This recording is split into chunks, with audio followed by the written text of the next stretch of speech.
Have you heard about the battle that's going on in the U.S. about the Ten Commandments?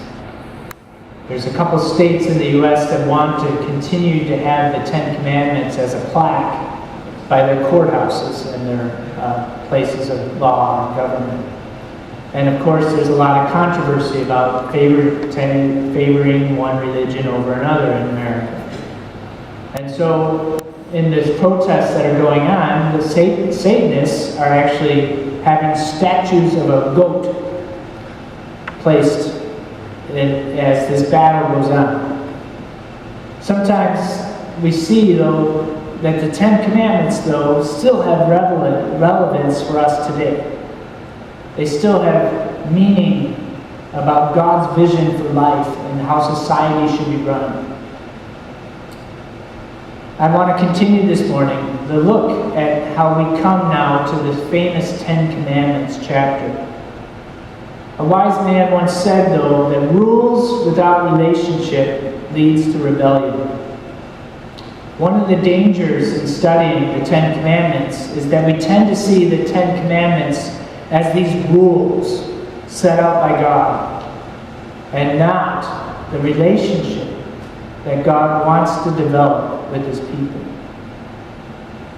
So I'm not going to use the word commandments to describe the 10 statements in our text today, the phrases, but the word commitment. A commitment in the sense of a person would make with a spouse in a marriage ceremony. I promise. Marriage ceremony used to be called a marriage covenant, which is what's happening with the Israelites, is they're making a covenant with God.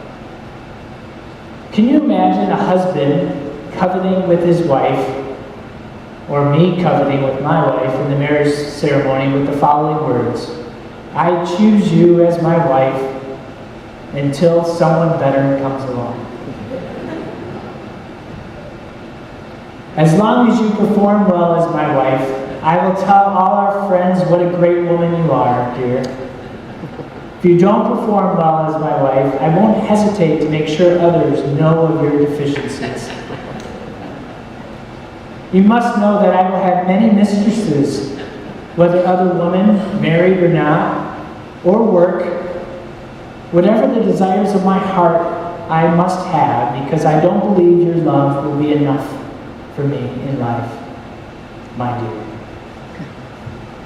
I will do what needs to be done to satisfy the longings of my heart, whether I need to lie, take from someone else, not letting anyone getting in the way of my desires. My desires are number one in this relationship, and your life and your desires will be second to mine. Would you like to get married? What woman in her right mind would agree to such a marriage proposal?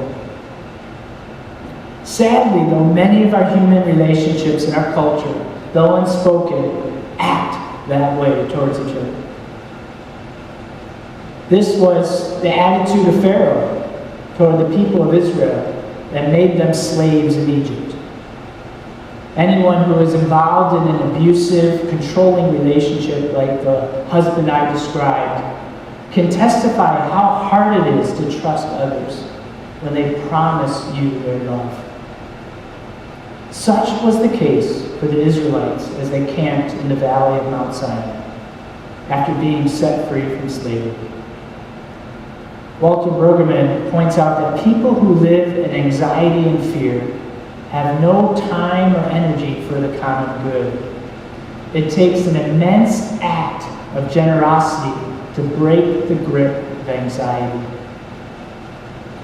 Generosity, or the grace of God shown to the Israelites, was God freeing them from slavery. And now God's grace had carried the people symbolically as God's treasured possession to Sinai to show them how to be a nation set apart to display God's vision for life to the world. The Ten Commandments, or as 10 commitments, are God's vision of His character, coming from the heart of God, to illuminate how God's holiness actually brings healing to to those who were stuck in fear and anxiety of the slave masters in our world. As we studied last week, when God appeared before the people in Mount Sinai, Exodus 19 says God brought the people to himself. The people were given a choice to follow God, a choice they had not had previously as slaves in Egypt. The choice to put their faith and trust in God to be his holy nation, his treasured possession. Now God had appeared before the people as a holy, set-apart God, awesome in power and majesty, and speaks to them God's vision for them as a holy nation who follow a holy God. This vision, known to us as the Ten Commandments, is what I believe God's path of healing to help the people walk away from the fear and anxiety caused by being slaves in Egypt. The Ten Commitments are a vision for all of life, and not just regulations about public worship. When God first speaks from the mountain, he reminds them of who is speaking to them. The very God who set them free from slavery in Egypt. Not some new God, but I was the God who set them free. The God who is speaking is the God who wants his best for his people. The God who made them a people who were not a people before his intervention. God wants to build a relationship with his people and a relationship with the Holy God. As with any relationship, there has to be a mutual sharing of love for the relationship to function as it should. First, for this relationship to thrive between God and his people, the Israelites are asked not to have any gods before or besides Yahweh. Just like that husband that wanted to have other mistresses. What kind of loving relationship would have other interests that divided? J. Durham states, Yahweh shows his commitment to them, having rescued them and freed them, delivered them and guided them, bringing them to himself on the mountain. Isaac Watts, the great hymn writer, wrote that wonderful hymn, What God Has Done. Were the whole realm of nature mine, that were a present far too small, love so amazing, so divine, demands my soul, my life, my all. Commitments 2, 3, and 4 share how Israel is to worship their God. The first tendency of humanity is want to relate to a God at our own level, isn't it? Someone we can relate to and understand, maybe sometimes even control. The problem is we tend to diminish the glory and majesty of God and fail to realize that God is always bigger than our own understanding can put into a human image. Nothing on earth compares to the greatness of God. In verse 22, God reminds the people that they have seen themselves, that God had spoken to them from heaven. Psalm 106 explains the temptation to lower God to our human level.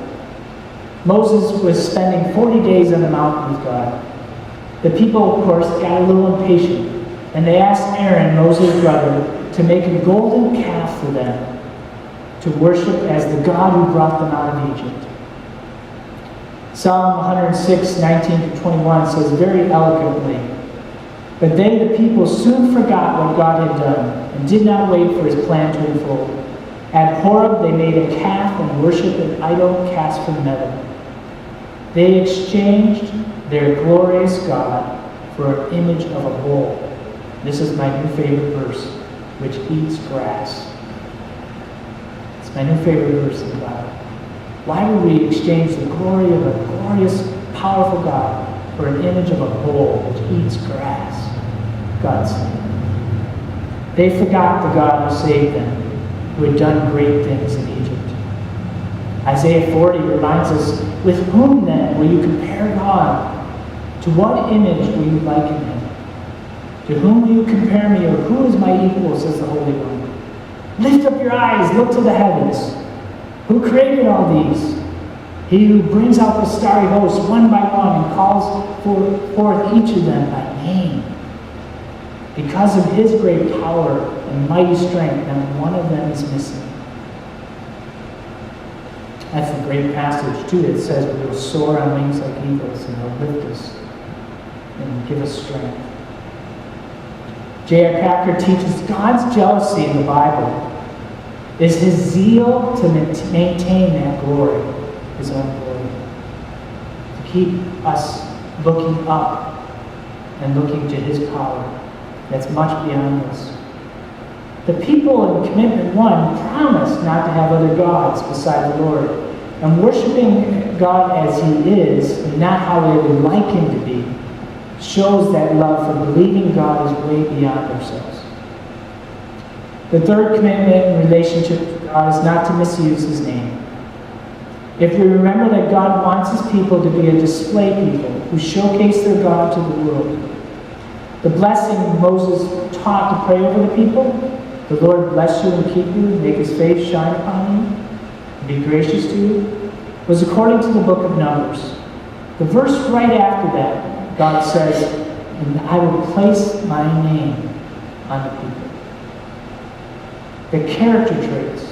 God placing all His character and understanding of who He is over the people. So then to misuse God's name is a violation of misrepresenting God's character to the world. Psalm 105, give praise to the Lord, proclaim His name. Make known among the nations what He has done, His character. Sing to Him, sing praise, tell of all His wonderful acts. Glory in His holy name. Let the hearts of those who seek the Lord rejoice. Look to the Lord in His strength. Seek His face always. Commitment 4, to remember the Sabbath day. It's best understood when we place it in the context of being slave labor in Egypt. In Egypt, the Israelites were given no rest, and even forced to literally work to death. Sometimes I feel our society is not far from that, forcing people to work more and more, produce, till we all just collapse. The Sabbath day was to become a day to remember God's abundant provision as creator. For the people, it would mean a dependence and trust on God to provide, and an independence from foreign influences like Egypt that demanded work at the expense of life. Jesus spoke of the Sabbath being something that God created because humanity needs it. We need to be reminded of our dependence upon God's abundance, or the fears and anxieties of people who say, if we don't work very hard every moment, there won't be enough in the future. Or survival of the fittest mentality. It's me first, my desires over against what's good for everybody else. If the first 4 commitments, God revealed how His people were to love God with all their lives. The next 6 commitments stem from how God wants us to care for each other. I find the 10th commitment, to not covet, reflects what happens inside of us, each of us, that inner motivation that causes us to break in our society commitments 5 to 10. Micah 2 speaks of how coveting causes us to do things that we normally shouldn't do. The text speaks of people coveting fields and seizing them, and houses and taking them. They defraud people of their homes, rob people of their inheritance. I want to give you a good biblical example of how this works. Remember the story of King David and his big fall when he saw the wife of Uriah, Bathsheba? King David coveted her, and it drove him to commit adultery, didn't it? And then he stole Uriah's wife by having him murdered in battle. At the heart of coveting is this lack of trust that God will provide all we need in life. We feel that God's not on our side in life. We need to take matters into our own hands. We doubt that our relationship with God will meet the desires of our hearts, and we get greedy for whatever our hearts want and desire. Instead of us being a blessing to other people as God intends, People become a commodity to be used by us to help us to achieve our desires. These 10 commitments seem impossible to achieve on a national level. What has helped me, though, in applying the 10 commitments to God's vision of life is seeing them from God's perspective to us and His call to trust in His abundant provisions for us in life. Hebrews 13:5 calls the believers at that time to keep your lives free from the love of money and to be content with what you have. Why? Because God has said, "Never will I leave you, never will I forsake you." What a promise to base our lives upon. We forget that the 10 commitments are a part of God's character that never changes. God perfectly keeps His commitments and promises to us. Remember that husband I shared in the beginning of my message, promising to love his wife only as she pleased him? God's the opposite. Think of the 10 commitments as God committing His love to us. God isn't half-hearted in His love to us. Even though we tend to want to bring God down to our level, God stoops down to lift us to become more than we could ever be in life. Loving us for 1,000 generations. We can't even get our minds around that. God is willing to entrust us with the character of His good name in our lives. God is not a slave driver, but wants us to be free to know that God will provide for all our needs so we can rest in Him. God provides the family as a place to grow and understand the source of love and life. God is a life-giving God. God's love is committed to us and isn't looking for someone better to come along. God is generous and will meet all our needs. God is not deceitful, but always yearns for the best for the common good. God is trustworthy and blesses us to be a blessing for our neighbors. The truth is, we have all, maybe that's what Paul was getting at, we all fall short of the glory of God. We have all not kept our commitments to God properly. God knew that, and He does know that. And that's the really good news of the gospel. That Jesus said, "Do not come to think that I have abolished the law. Say it's not worthy, it's not important for you anymore. No, I've come to fulfill your part. I've come to fulfill your aspects, commitments of the law, so that you can be in relationship with the Holy God again." Romans 8 says, "For what the law was powerless to do because it was weakened by our sinful desires of the flesh, God did by sending His own Son in the likeness of sinful flesh to be a sin offering for us." That's good news. That's good news of God's commitment to us. That even when we can't be committed to Him, He's there saying, "I'm not going to just pick you until I find something better come along. I'm committed to you for 1,000 generations of those who love me." We've been doing these Psalms of prayer. And in my study of Exodus, as I've been studying these spirituals, I've been really noticing how much people used to sing all the time in life. And that would help them during their week and their struggles. And I've been trying to, so if you come to my office sometime, you might hear singing. Please don't think I've kind of got lost it. I'm trying to recover that a little bit. And we used to be a culture that sang all the time. We would sing about, as we go through our day, folk songs. And that's what the Israelites, I believe, they kind of started for us, this singing. So we're going to sing 2 songs from those times of, one from Africa, "We Will Walk with God," and then I'll pray, And then we're going to sing that spiritual, this little light of mine, to remember that God's light is always there with us.